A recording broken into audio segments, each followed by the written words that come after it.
RAB ফোর্সেসের সমসাময়িক বিভিন্ন আভিযানিক সাফল্য নিয়ে মহাপরিচালক মহোদয়ের সাংবাদিকদের সাথে মতবিনিময়। র্যাপিড অ্যাকশন ব্যাটালিয়ন র্যাব প্রতিষ্ঠালগ্ন থেকে বিভিন্ন ধরনের অপরাধীদের গ্রেফতারের ক্ষেত্রে অগ্রণী ভূমিকা পালন করে আসছে। র্যাবের সৃষ্টিকাল থেকে হত্যাকারী, চাঁদাবাজ, অস্ত্রধারী সন্ত্রাসী, বিপুল পরিমাণ অবৈধ অস্ত্র, গোলাবারুদ, মাদকদ্রব্য উদ্ধার, ছিনতাইকারী, অপহরণকারী, প্রতারক ও বিভিন্ন সময়ে সংগঠিত চাঞ্চল্যকর এবং আলোচিত অপরাধীদের গ্রেফতার করে আইনের আওতায় নিয়ে আসার জন্য কাজ করে যাচ্ছে। 5 এপ্রিল 2026 তারিখে কাউরান বাজারের র্যাব মিডিয়া সেন্টারে অতিরিক্ত আইজিপি মোহাম্মদ হাসান হাবিব পলাশ বিপিএম সেবা মহাপরিচালক র্যাব ফোর্সেস মহোদয় সাংবাদিকদের সাথে মতবিনিময় করেন। এ সময় তিনি সাম্প্রতিক সময়ে র্যাবের উল্লেখযোগ্য সাফল্য সমূহ সবার সামনে তুলে ধরেন। র্যাব ফোর্সেস গত 3 মাসে অস্ত্র সংক্রান্ত অভিযান পরিচালনা করে 331টি অস্ত্রসহ সর্বমোট 104 জনকে গ্রেফতার করেছে। উল্লেখযোগ্য অভিযানগুলো হল: গত 8 ফেব্রুয়ারি 2026 তারিখে চাঁপাইনবাবগঞ্জ, 9 মার্চ 2026 তারিখে সিরাজগঞ্জের সোলঙ্গা থানাধীন এলাকায়, 10 মার্চ 2026 তারিখে মুন্সিগঞ্জের শ্রীনগর এলাকায় এবং 27 মার্চ 2026 তারিখে রাজধানীর রূপনগর এলাকায় পরিচালিত অভিযান। চট্টগ্রামের সীতাকুণ্ড থানার জঙ্গল সলিমপুরে অভিযান পরিচালনার সময় সন্ত্রাসীদের হামলায় র্যাব সদস্য ডিএডি মোতালেব হোসেন নিহত হয়। পরবর্তীতে এই ঘটনায় 29 জনকে অভিযুক্ত করে র্যাব একটি মামলা দায়ের করেন। এরপর গত 9 মার্চ 2026 তারিখে জঙ্গল সলিমপুরে যৌথ অভিযান পরিচালনা করে র্যাব এবং পুলিশ কর্তৃক সর্বমোট 20 জনকে গ্রেফতার করা হয়। এছাড়াও গত 3 মাসে হত্যা সংক্রান্ত মামলায় 484 জনকে গ্রেফতার করেছে।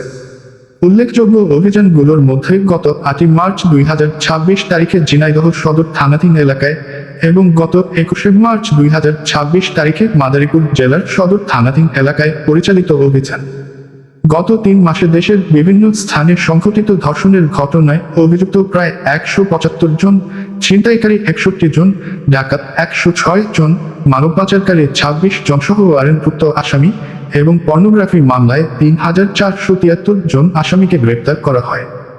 এছাড়াও মাদক বিরোধী অভিযানে 1115 জন আসামিকে গ্রেফতার করা হয়। অন্যান্য নানাবিধ অপরাধীদের আইনের আওতায় আনার ক্ষেত্রে র্যাব বিগত 3 মাসে গুরুত্বপূর্ণ অভিযান পরিচালনা করেছে। জানুয়ারি 2026 হতে মার্চ 2026 তারিখ পর্যন্ত বিভিন্ন অপরাধের সাথে সম্পৃক্ত প্রায় 3500 জনকে গ্রেফতার করে আইনের আওতায় নিয়ে এসেছে র্যাব।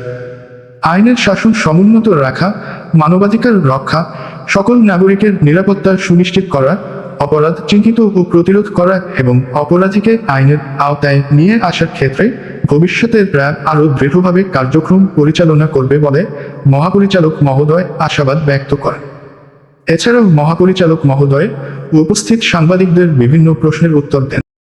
সাংবাদিকবৃন্দ, আসসালামু আলাইকুম। আপনারা ইতিমধ্যে জানেন যে আমি গত 28 মার্চ 2026 তারিখে র্যাব ফোর্সেসের 12তম মহাপরিচালক হিসাবে দায়িত্বভার গ্রহণ করি। এজন্য প্রথমেই আমি মহান রাব্বুল আলামিনের নিকট কৃতজ্ঞতা এবং শুকরিয়া জ্ঞাপন করছি এবং প্রার্থনা করছি তিনি যেন আমাকে আমার উপর অর্পিত দায়িত্ব যথাযথভাবে পালন করার তৌফিক দান করেন। মহাপরিচালকের দায়িত্বভার গ্রহণ করার পর আজই আমি প্রথম আপনাদের সামনে উপস্থিত হয়েছি। কারণ দায়িত্ব নিয়ে প্রথমেই আমি উপলব্ধি করেছি যে আমার উপর অর্পিত দায়িত্ব পালনের ক্ষেত্রে আপনাদের সহযোগিতা এবং সহায়তা প্রয়োজন। আর নিয়মিত মতবিনিময় এবং সঠিক সময়ে সঠিক তথ্য আদান প্রদান এক্ষেত্রে গুরুত্বপূর্ণ ভূমিকা পালন করে বলে আমি বিশ্বাস করি। আমার প্রিয় সাংবাদিকবৃন্দ, আপনারা জানেন যে র্যাব 2004 সালে প্রতিষ্ঠা লাভ করে। প্রতিষ্ঠা লাভের পর থেকে এই এলিট ফোর্স হিসাবে র্যাব সন্ত্রাস দমন, মাদক বিরোধী কার্যক্রম, অবৈধ আগ্নেয়াস্ত্র এবং গোলাবারুদ উদ্ধার সহ দেশের আইন শৃঙ্খলা রক্ষায় গুরুত্বপূর্ণ ভূমিকা পালন করে আসছে।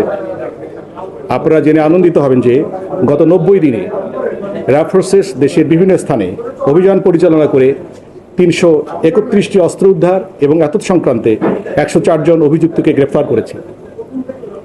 এতদ বিষয়ে আমি আপনাদের সামনে সম্প্রতি র্যাবের উল্লেখযোগ্য কিছু সাফল্যের তথ্য তুলে ধরছি। গত 8 ফেব্রুয়ারি 2026 তারিখে চাঁপাইনবাবগঞ্জ জেলার থেকে 6.27 কেজি গান পাউডার 26 ফেব্রুয়ারি 2026 তারিখে সিলেটের জৈন্তাপুর এলাকা থেকে 60টি পাওয়ার জেল, 28টি নন ইলেকট্রিক ডেটোনেটর এবং 24 পিস ককটেল উদ্ধার করে র্যাব। গত 9 মার্চ 2026 তারিখে সিরাজগঞ্জ জেলার সলঙ্গা থানাধীন এলাকায় র্যাব অভিযান পরিচালনা করে বিদেশি পিস্তল, রাইফেল, SBBL, শটগান এবং প্রায় 1000 রাউন্ড গুলিসহ কাকন বাহিনী এবং কালু বাহিনীর সক্রিয় সদস্য রাকিব রানা এবং আলমগীর হোসেন ওরফে শুটার আলমগীরকে গ্রেপ্তার করে। গত 10 মার্চ তারিখ মুন্সিগঞ্জ জেলার শ্রীনগর থানাধীন এলাকায় অভিযান পরিচালনা করে 2টি আগ্নেয়াস্ত্র, ম্যাগাজিন, তাজা কার্তুজ এবং 61 রাউন্ড গুলি এবং 9টি ব্ল্যাঙ্ক কার্তুজ সহ 3 জনকে গ্রেফতার করেছে র্যাব। গত 27 মার্চ তারিখ 2026 রাজধানীর রূপনগর থানাধীন এলাকায় অভিযান পরিচালনা করে পল্লবী থানার যুবদল নেতা গোলাম কিবরিয়া হত্যার কিলিং মিশনে অংশগ্রহণকারী শুটার রোকন ওরফে মোহাম্মদ রাশেদকে একটি বিদেশি রিভলভার সহ গ্রেপ্তার করেছে র্যাব। আপনারা সকলেই জানেন যে চট্টগ্রাম জেলার সীতাকুণ্ড থানায় জঙ্গল সলিমপুর ছিল অপরাধীদের অভয়ারণ্য এবং অবৈধ অস্ত্র মজুদের একটি নিরাপদ স্থান। এখানে গত 19 জানুয়ারি 2026 তারিখে অভিযান পরিচালনার সময় সন্ত্রাসীদের হামলায় র্যাব সদস্য ডিএডি মোতালেব হোসেন নিহত হন। পরবর্তীতে এই ঘটনায় 29 জনকে অভিযুক্ত করে র্যাব একটি হত্যা মামলা দায়ের করে। এরপর গত 9 মার্চ 2026 তারিখে জঙ্গল সলিমপুর এলাকায় যৌথ অভিযান পরিচালনা করে পুলিশ এবং র্যাব যৌথভাবে সর্বমোট 20 জনকে গ্রেফতার করে এবং উল্লেখযোগ্য সংখ্যক বিদেশি পিস্তল, SBBL, পাইপ গান, এয়ার গান, তাজা অ্যামুনিশন, শটগানের কার্তুজ, গুলির খোসা এবং ম্যাগাজিন উদ্ধার করে। সম্মানিত সাংবাদিকবৃন্দ, র্যাব ফোর্সেস হত্যা মামলায় গত 90 দিনে 484 জনকে গ্রেফতার করেছে। এত বিষয়ে আমি আরও 2-1টি ঘটনা আপনাদের গোচরে আনতে চাই। গত 8 মার্চ 2026 তারিখে ঝিনাইদহ জেলার সদর থানাধীন এলাকায় বৈষম্যবিরোধী ছাত্র আন্দোলনের জেলার যুগ্ম মুখ্য আহ্বায়ক ফারদিন আহমেদ নীরব হত্যা মামলায় 3 জন অপরাধীকে এবং আসামিকে গ্রেফতার করেছে র্যাব। মাদারীপুর জেলার সদর থানাধীন এলাকায় সন্তান কর্তৃক পিতা মন্টু শিকদার হত্যা মামলার আসামি মোহাম্মদ সালে প্রকাশ ওরফে কাইয়ুম শিকদার এবং নাসির শিকদারকে গত 21 মার্চ তারিখে গ্রেফতার করেছে র্যাব।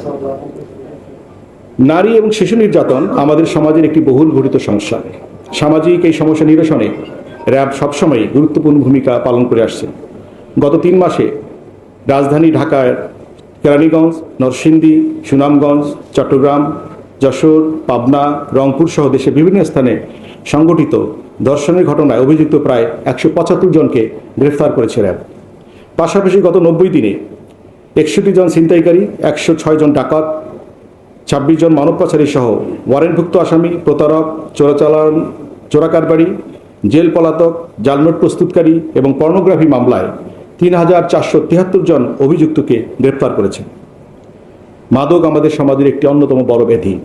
আপনারা জানেন মাদক বিস্তার রোধে র্যাব বদ্ধপরিকর। গত 90 দিনে র্যাব মাদক বিরোধী অভিযানে 24 কেজির অধিক হেরোইন, 7000 বোতল অধিক ফেন্সিডিল এবং 5000 কেজি গাঁজা এবং 15 লক্ষ পিস ইয়াবা সহ 4000 লিটার বিদেশি মদ সহ অন্যান্য আরও মাদক দ্রব্য উদ্ধার করে এবং এত সংখ্যকে প্রায় 1115 জনকে গ্রেফতার করে। প্রিয় উপস্থিতি, আপনারা জানেন যে আমাদের সমাজে প্রায়ই হিনিয়াস ক্রাইম, যেটা আমি আসলে নৃশংস অপরাধ বলে ট্রিট করতে চাই, গণ্য করতে চাই, এই সমস্ত অপরাধ সাধারণত জনমনে চাঞ্চল্যের সৃষ্টি করে। জনমনের স্বস্তি ফেরাতে এসব অপরাধীকে দ্রুত আইনের আওতায় আনতে আইনশৃঙ্খলা বাহিনীর অত্যন্ত গুরুত্বপূর্ণ ভূমিকা থাকে এবং এই বিষয়গুলো অত্যন্ত স্পর্শকাতর হয়ে দাঁড়ায়। এ ধরনের অপরাধীদের আইনের আওতায় আনার ক্ষেত্রে র্যাব সবসময়ই সর্বাধিক গুরুত্ব দিয়ে বিবেচনা করে, এবং এই অপরাধীকে ধরবার চেষ্টা করে থাকে। এরকম একটি চাঞ্চল্যকর ঘটনায় গত 22 মার্চ 2026 তারিখে রাজধানীর যাত্রাপুর থানাধীন ধলপুর এলাকায় অভিযান পরিচালনা করে ঢাকা মেডিকেল কলেজ হতে 2 বছরের শিশু কাজী ফুজাইল অপহরণ মামলার আসামি SM তানভীরকে গ্রেফতার করে র্যাব। প্রিয় সাংবাদিকবৃন্দ, আপনারা হলেন সমাজের দর্পণ। আশা করি অতীতে যেভাবে আপনারা বিভিন্ন অপরাধ দমনে তথ্য দিয়ে র্যাবের অর্জনকে জাতির সামনে উপস্থাপন করেছেন, আমাদের গঠনমূলক সমালোচনা করেছেন, সহায়তা করেছেন, ভবিষ্যতে আপনারা আপনাদের সহযোগিতার মাধ্যমে এ ধারা অব্যাহত রাখবেন। সকলের সহযোগিতায় আইন শৃঙ্খলা পরিস্থিতি স্বাভাবিক রাখার মাধ্যমে শান্তিপূর্ণ এবং একটি স্থিতিশীল বাংলাদেশ গড়তে আমরা দৃঢ় প্রতিজ্ঞ এবং আমরা চাই সবার জন্য বাসযোগ্য একটি বাংলাদেশ গড়ে তোলা। এক্ষেত্রে আপনাদের সকলের সহযোগিতা পাবো এবং সবাইকে নিয়ে আমরা এগিয়ে যাব ইনশাআল্লাহ। সকলের প্রতি শুভকামনা রইল। আপনারা সবাই সুস্থ থাকবেন, ভালো থাকবেন। কষ্ট করে আজকের এই মতবিনিময় সভায় আসবার জন্য আপনাদেরকে অসংখ্য ধন্যবাদ।